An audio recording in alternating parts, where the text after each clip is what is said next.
Today, we handicap the quarterback competition from now until the beginning of September. And also, we look at two things that Ole Miss absolutely has to do if they want to win 10 games. Anyway, this is the Locked On Ole Miss podcast. You are Locked On Ole Miss, your daily podcast on the Ole Miss Rebels. Part of the Locked On Podcast Network, your team every day.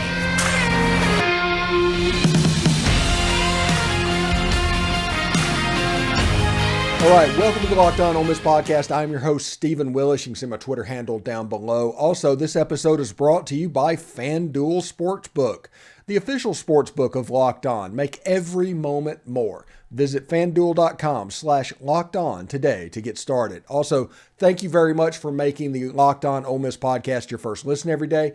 We are free and available wherever you get your podcast, including YouTube. So do us a favor, subscribe to the YouTube channel, hit the bell up top for notifications when we release a new video, and of course participate in the conversation by commenting down below and upvoting the video itself. We'd appreciate it very much. Anyway, handicapping this quarterback race, when you look at different things that happened, and today I spent a ton of time watching Spencer Sanders highlights and games that he played throughout his career, and honestly, impressive. It really is impressive to see, and you can see exactly why he is as confident as he is. Now, you also see moments with him that's a little bit head-scratching, and it all sounds familiar. Statistically, him and Jaxson Dart are exactly the same quarterback. I mean, there's no difference. They run for about 500 or 600 yards. They throw for nearly 3,000. The same thing happens over and over again. But with Spencer Sanders, you do have a former Big 12 Freshman of the Year, Offensive Freshman of the Year. And you have a chance for Jaxson Dart to take a step after having a full year in this offense. All the coaching he has received for the last year is now to his advantage. Essentially, in this quarterback competition, for simplistic terms, Jaxson Dart is sitting in the same chair that Luke Altmyer was this time last year. That's the way this looks. And I talk about with John Garcia how this is like Mike Tyson's Punch-Out. And Jaxson Dart is essentially going through fighters, and now he's at the big boss. Now he's at Mike Tyson. This competition will determine his legacy moving forward with Ole Miss football. He's got all the skills in the world. He's a five-tool player if he was a baseball player. He can do a little bit of everything. He just needs to, take away the rough edges. He needs to sand it down. He needs to be a little bit smoother, a little bit more pure, and he needs to use the middle of the field. But we'll talk about that in the second segment. But when you look at this quarterback competition right now, me breaking down where it would go, I think Jaxson Dart has the advantage at the moment. He does. Like I said, he's got all the tools that any quarterback could want. He is the guy that I think is probably the favorite to win this job at this point. Now, these two scenarios are probably the two that Lane Kiffin want. He'll never admit it. He'll never say it out loud. But this is what he wants to happen. One of these two things happening, he's good. Either Jaxson Dart wins the job and throws for 3,500 yards, 25 touchdowns, and 6 interceptions next year, or Spencer Sanders wins the job and throws for 3,500, the same numbers. That is what he wants. What he does not want, in my opinion, is for Jaxson Dart to win the job and have an average season to where it would make sense for him to come back to Ole Miss. I understand that Ole Miss fans see that and it might be foreign to them. But the reality is Walker Howard is sitting on that bench. And Walker Howard is the future of Ole Miss football. Undoubtedly. Seriously, go binge his huddle highlights, come back and talk to me. Tell me I'm crazy. Tell me I don't know what I'm talking about. Because this is somebody you want to get game reps this year. You want him to be at least the number 2 quarterback. Because those game reps are going to help him in 2024, which is the first year of the 12-team playoff, and we want to be able to make a run there. You want to be at arm's length where you can get there in 2024 in the conversation. And a lot of this year is going to have to deal with that. Now, this offense has weapons all over the place. More so than even last year. And in knowing that, there's a chance that some different stuff could happen. The offense could be constructed in a different way. You don't need to hold the ball and throw the ball downfield. You may want to throw the ball downfield. You need to sometimes just immediately get the ball out of your hand. Just bam, bam, and start doing it like Matt Corral did in 2020 and 2021, and that can really fluster the linebackers. Jaxson Dart needs to learn how to do that. That is the key to this competition, that and not turning over the football, because between him and Spencer Sanders, not turning over the football is probably going to be the deciding factor in this quarterback race. And if it goes on and is in the end of August, name Walker Howard. Seriously, if he's your future, he's the guy, you have that much confidence in there, you go ahead and name him. Even though you have Spencer Sanders, even though you have Jaxson Dart, and you know both of those guys are eating up NIL budget. But if you're trying to build for the future and you're trying to build for experience, and you might not have a 10-win team next year, Walker Howard would get invaluable experience for this 2024 run, in which Ole Miss could be very well positioned for. But when you look at this quarterback race, I would put, Jaxson Dart at he's 4-1, somewhere in there, to win the quarterback competition. Spencer Sanders is at 5-1. And then you have somebody like Walker Howard at 12-1. That is probably how I would do this. I think Walker Howard has all the tools to quarterback this team. I mean, right now. I just think if there's a way that he can dip his toe in the pond, the same way that Eli Manning did behind Romero Miller, that would be beneficial for him moving forward. He's got 4 years of eligibility. There's no need to rush him on the field right now.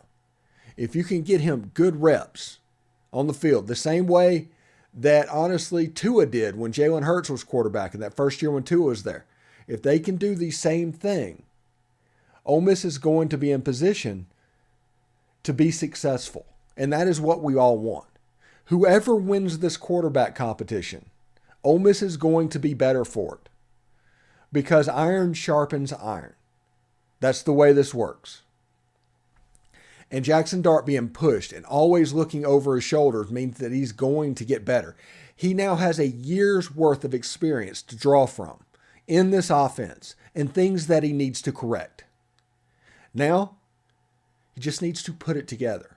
Spencer Sanders has a ton of experience. I think the acclimation is going to be a lot shorter than most people. Let's say 2 weeks into spring, he will probably be at full go at that point. I mean, he's a married guy. He's a man. And he's a little bit different style of a quarterback than Jaxson Dart. Even though the numbers is almost statistically identical people, the numbers, the way they go about it is a little bit different. Spencer Sanders is a dynamic runner, a twitchy runner. He's a good zone read quarterback. He's good in the deep game. He's also pretty quick in the middle of the field, which we'll talk about in the next segment, by the way. And Walker Howard, he honestly has the complete package. He's Matt Corral, in my opinion. And if you watch his film, you'll see it as well. He has the chance to eventually get ready. And it's up to Ole Miss and Lane Kiffin to get him ready by the first game of 2024. That's the deadline. First game of 2024. He needs to do whatever he needs to do right now to get him ready for the first game of 2024.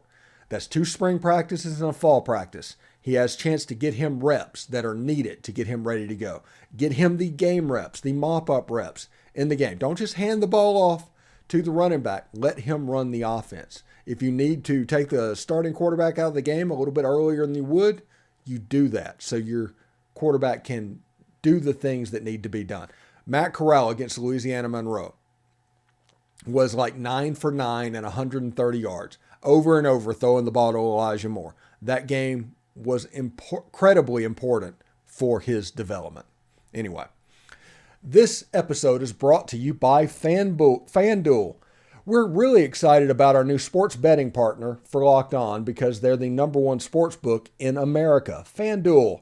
And if you're new to FanDuel, that's even better. They have so many great features that make betting on sports fun and easy. New customers can join today and get started with $150 in free bets, guaranteed. That's when you place your first $5 bet. Just sign up at FanDuel.com/lockedon.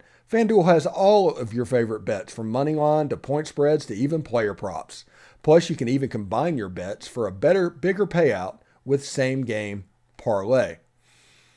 All on an app that is safe, secure, and easy to use. So football fans, do not miss out. Place your first $5 bet on to get $150 in free bets, win or lose, at the FanDuel.com/lockedon. Make every moment more with FanDuel. It's the official sportsbook partner of the NFL. All right, thanks for making the Locked On Ole Miss podcast your first listen every day. Now make sure to check out our brand new podcast, Locked On College Basketball. It has everything you need to know about college basketball in one place. You can hear from big name experts and insiders and coaches and players. Locked On College Basketball. It's available on YouTube and wherever you get your podcast. All right, now we're going to talk about what Ole Miss needs to do, what they're working for. They're started Monday on their county fair stuff. Their off-season work started Monday. They're building toward a central goal. These two things are needed for Ole Miss to win 10 games. If we want Ole Miss to win 10 games, these things are imperative. And a lot of it has to do with confidence, and we'll see exactly how it plays out, because you could get to the season and it could be the same old, same old. It just could. Or if you see these things, you'll know that something's a little bit different. First of all, is the offense needs to use the middle of the field. Bill Flowers started talking about this during the football season. People are all mad at Bill all year about talking about what Ole Miss needed to do and what they were failing to do, and that came back to bite them at the end of the season. They need to use the middle of the field. This is an offense that tortures linebackers. To do that, you need to get them thinking multiple things in one time. Whether they're going forward, to the left or right, backing up in pass coverage, they need to have all those thoughts in their heads, because it's going to create false steps. The jet sweeps, the snaps, the jet sweep game needs to be a factor in this offense. This offense is so much better whenever that is used, and that is a threat and that is a weapon. The motion and everything else becomes a plus motion, a plus, honestly, a run game. The inside zone becomes more effective because of that. The second thing that Ole Miss needs to do is the slot receiver and the tight end. And in this year, I think we might have a little 12 personnel with Trigg and Reescano on the field. They both need to figure out how to inflict damage behind the linebackers. Whenever you run an RPO and you don't hand off that inside zone, you need to make them worried about what's behind you, okay? If you can do that, if they take a false step one way or another, Quinshon Judkins, Kedrick Reescano have both shown the ability to take a direct hit and, because of their lateral movement, make a glancing hit. Take a glancing hit and make it into a miss. So if they take a false step and they're just a split second to their run fit later than they need to be, Quinshon Judkins and Kedrick Reescano is going to break that tackle. That takes a 3-yard run and makes a 7-yard run. And if that happens over and over again, you've got linebackers that lose confidence. They're pressing up to try and stop the run. They're doing what they can do, and all of a sudden behind them, Reescano and Trigg or Jordan Watkins becomes available. And the safety creeps up to try and take that away, because they have to, because the linebackers are working so hard. I know I'm in the weeds. Just bear with me. Whenever that safety creeps up, then the outside receivers going deep, you got shots at deep plays and all the explosives that are known for in the Lane Kiffin offense. This offense is simple, but it's not easy. Their goal is pretty straightforward whenever they can do it, but not something that you can take for granted, as we saw in 2022. If Ole Miss can attack that middle of the field, if they can get back to torturing linebackers, like I like to say, this offense has a chance to be elite in 2023. With the weapons they have all over the place, they have a chance to be great, no matter who wins the quarterbacking job. It's all there. Whoever wins the job, the offense being great could absolutely happen. Now, defensively, they need to fix the physics problem. That the first 20 Let's go 2021 into 2022. They started 7-0. They went 10-2. So they were 17-2, right? But 4 teams figured out how to attack this defense. And they did absolutely figure out how to attack this defense. I think Vanderbilt did it, honestly. They might not have been good enough to completely exploit it, but they put it on paper for others to attack it that well. That little off-tackle belly play to where you can run the ball into multiple tight ends to where you have a 260-pound defensive end, a 215-pound linebacker, and a 200-pound defensive back going up against two 250-pound tight ends and an offensive tackle. That's a mismatch every time. They figured it out. They figured out how to do it. So the physics problem and taking away that play is Pete Golding's number one job, because we do have the same personnel. We might be doing things differently, but we still have the same personnel. So how we go about stopping that? Whenever we do, 17-2 or 3. Whenever they figured it out, Ole Miss was 1-5. So this is a big deal defensively. Once they figured it out, everything changed. And I think that's the reason that you see Barry Odom, Chris Partridge, and all of those guys out of the league, because it got figured out. Ole Miss lost to Alabama this year because Saban just went back and figured that out. Ole Miss forced Alabama to go back and play that way because there was one way to beat this defense. It's crazy. LSU did the same thing. But once Vanderbilt put that blueprint down on paper, everybody just followed it. And in the Big 12, teams were willing to put a square peg in a round hole and do whatever they do. In the SEC, once they saw something that would beat you, they were okay with beating you. They would completely change what they do in order to beat you, unless you're Jimbo.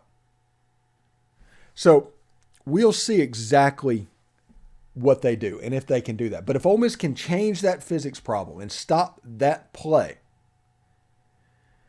which I honestly think they will, and if Ole Miss does that, you're looking at a top 50, top 60 defense. If they can do that, they have a chance at 10 wins. If they're in top 30, it's Katie bar the door at that point, because you have defensive linemen. People are going to talk about it, and we talked yesterday about why they're recruiting so many.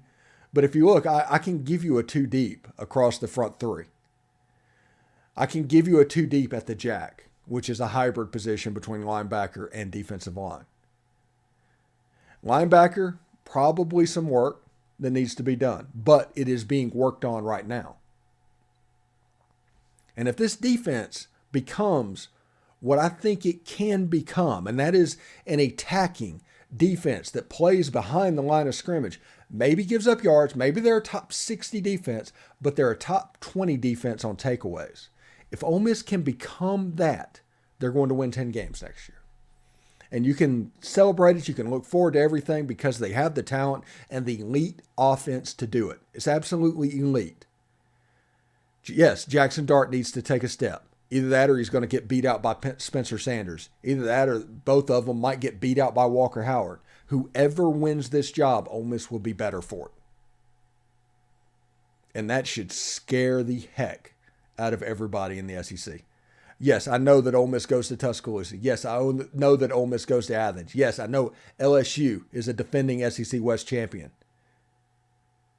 This Ole Miss team, as it sits, roughly 2 things away from being uber successful, just like they were in 2021. They're not far away. This isn't 2011. This isn't 2010. That isn't what happened last year. What happened last year is somebody figured out a hole in this defense and everybody chose to exploit it. Even Mike Leach, God rest his soul, chose to exploit that hole and became a running threat. Even he didn't want to put a square peg into a round hole playing offense. It's pretty fantastic, honestly, to see the SEC coaches do this. It really is kind of a higher level. But most of those guys are gone, except for DJ Durkin, and the rumors is Chris Partridge might end up going to A&M. But if that happens, Quinshawn's going to run for another big day. Kedrick Reescano is going to run for a big day if that defense happens, because there's just a hole. It just is what it is. They found it. They exploited it. It is what it is. When we come back, John Garcia is going to talk about Chimdy Onoh and also the Ole Miss quarterback position and Kedrick Reescano a little bit, the signee. So we were going to talk to him in just a second, right after this. All right, thanks for making the Locked On Ole Miss podcast your first listen every day. We are free and available wherever you get your podcasts, including YouTube. So do us a favor, subscribe to the YouTube channel, hit the bell for notifications, and of course, participate in the conversation by commenting down below and upvoting the video itself. I am here with John Garcia, and before we get started, I do want to let you know that LinkedIn Jobs helps you find the qualified candidates that you want to talk to faster. Post your job for free at linkedin.com/lockedoncollege. That's linkedin.com/lockedoncollege to post your job for free. Terms and conditions apply. John, we are creeping up to that late signing day. Really only one name that we can look at because there's not really any other prospects. There's a couple of rumors out there. But Chimdy Onoh, the linebacker out, he was the former Old Dominion commit, bet on himself, took some visits, kind of blew up in the late period. What are you hearing about Chimdy? Well, Chimdy's coming to Oxford this weekend, so I think Ole Miss will have its shot. We know that the new offensive line coach, Coach Garrison, has been up in his native Northeast and has really done a good job keeping the Rebels in this recruitment because at different points, it's felt like the Big Ten schools were sort of pulling away. And this is a 3 Big Ten versus 1 SEC school race down the home stretch. He saw Rutgers before early signing day, and then the last 2 weekends, or last weekend, Michigan State, and then Penn State the weekend before that.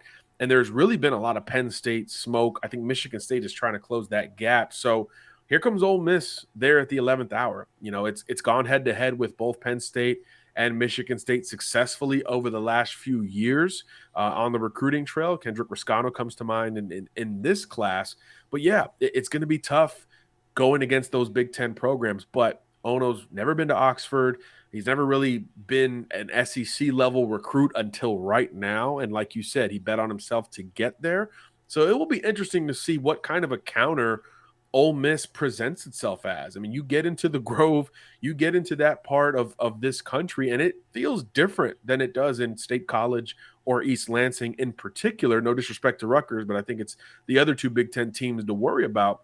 So I wonder how that counter will be received by Chimdy and his family. You know, there's really no way to put an expectation on it, but he's still taking the Ole Miss visit. He is confirmed. He's still down to these 4 programs, and he's saying the right things. It's all even in his mind. So we'll see again when those 48 hours elapse in Oxford, just how he feels right before signing day. You want to be first or last on the visit front, and that's where Ole Miss is for one of its really, like you said, final targets in this high school recruiting class of 23. So you know it's not going to be just hanging out with your position coach in Oxford. Lane will be there. Other coaches will be there. Pete Golding probably stops by. This is an all-hands-on-deck, red carpet type of final official visit. So I think that'll be big for the Rebels' chances to swing late for a big-time riser. Yeah, for sure. And since you brought his name up, Kedrick Reescano in the Polynesian Bowl, he did something you don't see very often. 100 yards, had a game-winning touchdown. I told people, whenever you watch an all-star game, you see a running back, the stat line is usually 5 carries for 30 yards. And that was a pretty good day. It is rare to see somebody go 10 for 100 yards against that level of competition with that offensive line.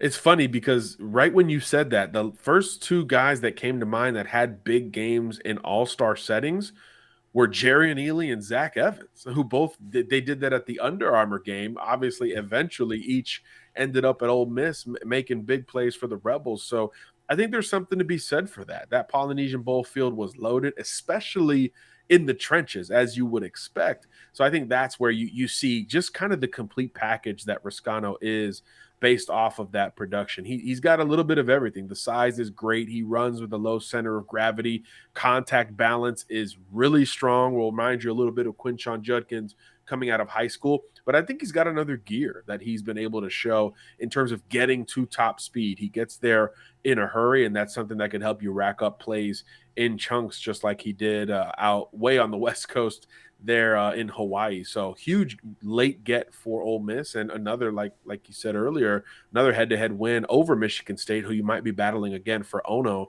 before all is said and done. Yeah, indeed. So let's change gears real quick and talk about the quarterback room, where Ole Miss went from like kind of a desert. It was Jaxson Dart and a couple of walk-ons to all of a sudden have potentially the most stacked quarterback room in the Southeastern Conference. And that just blows my mind. Talk about your first impressions of this scenario. Well, all eyes are on Jaxson Dart at this point for me, because this is, if this isn't a wake up call, I'm not sure what it could look like otherwise. You were the starter last year, didn't work out at the end of the cycle, and now you're going to have to kind of win it all over again against very different competition than Luke Altmaier. So I like what Ole Miss did from a variance perspective. You want volume. Look, that's important. You need bodies in this quarterback room because, look, it's the SEC. These schedules are getting longer. These seasons are getting longer. You're going to go through some type of attrition. But you also need different styles. You need different profiles from quarterbacks to go in and compete if you aren't quite sure if your returning starter is the guy. So with Dart, of course, you get this traditional dual threat with a huge arm and some toughness and size to that, and some polish in the passing game, a little bit to be desired. With Sanders, you get a ton of experience. You do still get a lot of that athleticism and that movement element, but you get a lot more real game, real time experience against a league that we're starting to find out was a lot better than we thought the last few years in the Big 12.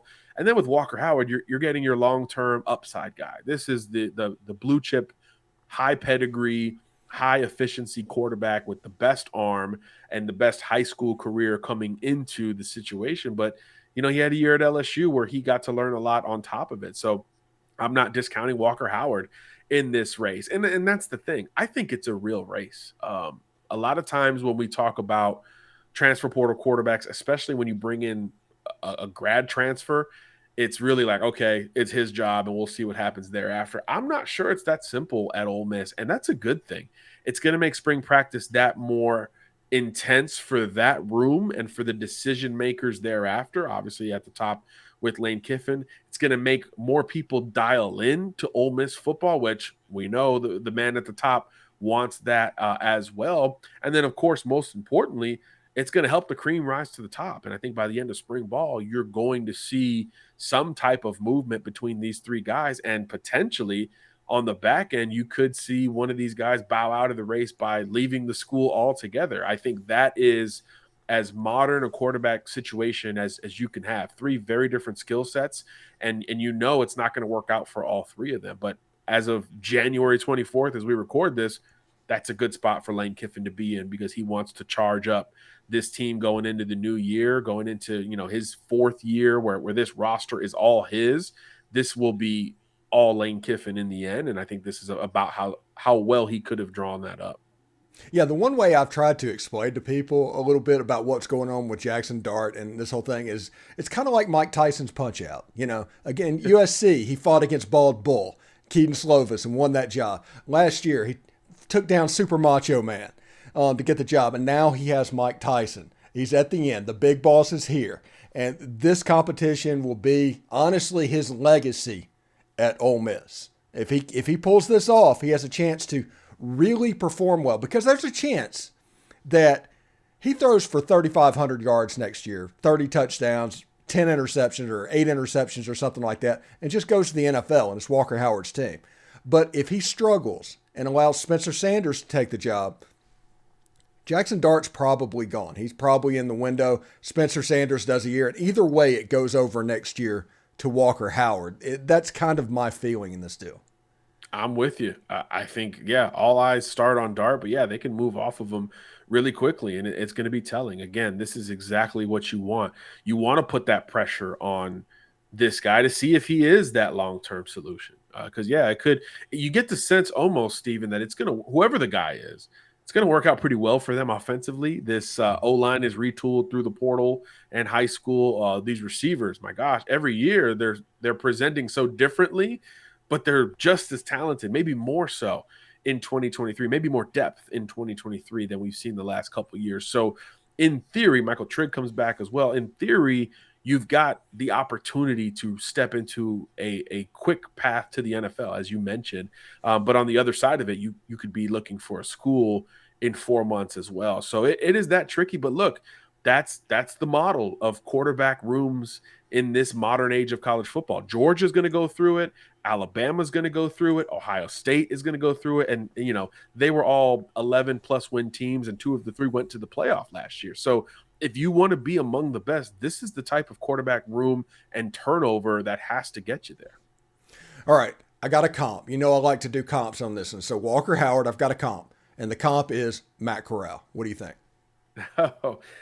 Ole Miss fans would love that. I mean, there's no way you could sort of taint that reputation in Oxford, in my opinion, especially relative to where he began, the turnovers, just that reputation and the perception shifting all the way towards, however high he finished in the darn Heisman Trophy race at the end of the year. I like it. Walker's a little bit bigger. I think he's a little bit more polished coming out of high school, but he's got some of that same mobile ability. I think he can run a modern offense the way Corral ran it, and I thought that was his biggest strength at Ole Miss. It wasn't the arm or the toughness or the legs. It was how he ran the offense, the actual foundation of quarterbacking, playing point guard out there and moving fast while you do it, kind of being the on-field Lane Kiffin. And if Walker can do that mentally, physically, he's there and then some compared to Matt Corral. So that's about as good a comp and scenario you could create for that Rebel fan base. All right, one more question before I let you go today. Now, Michael Trigg, you brought him up earlier, and I just thought about that. With Caden Priestcorn being recruited, who is an all AAC level tight end coming in, is there a chance Ole Miss is running some 12 personnel and maybe playing Michael Trigg in the slot as more of a plus wide receiver than a tight end? Absolutely. That's what he kind of wants to do anyway. He won't tell you that, I don't think. But look at Evan Ingram in the NFL now with the Jags. That's basically what Michael Trigg is supposed to be. He wants to be this jumbo plus-sized wide receiver. And look, in high school, I never saw him in line. At USC, he barely did it. And we didn't see it much early in the Ole Miss impression. That's where he's most comfortable, playing on the outside with that ability to win one-on-one and overwhelm a back 7 defender. And I think that's the best case scenario for Ole Miss. Again, the targets have reloaded and then some from a pass catcher perspective, and having balanced tight ends to where you can trot out 2 tight ends. I don't remember the last time I saw that consistently at Ole Miss. That is a huge advantage that will not only help whoever that quarterback is, it's going to help the running game simultaneously. So again, Ole Miss has a chance to fall forward in a big way in 23, and obviously the health and progression of Michael Trigg is going to be a big part of that. All right. Thanks again for making the Locked On Ole Miss podcast your first listen every day. Make sure to check out our brand new podcast, Locked On College Basketball. It's everything you need to know about college basketball all in one place. Plus, hear from big-name experts, insiders, coaches, and players. It's Locked On College Basketball. It's available on YouTube and wherever you get your podcast. John, thank you so much for coming by today, and we'll catch up with you either right before signing day or right after, bud. Sounds good, my friend. Thanks for having me on. All right.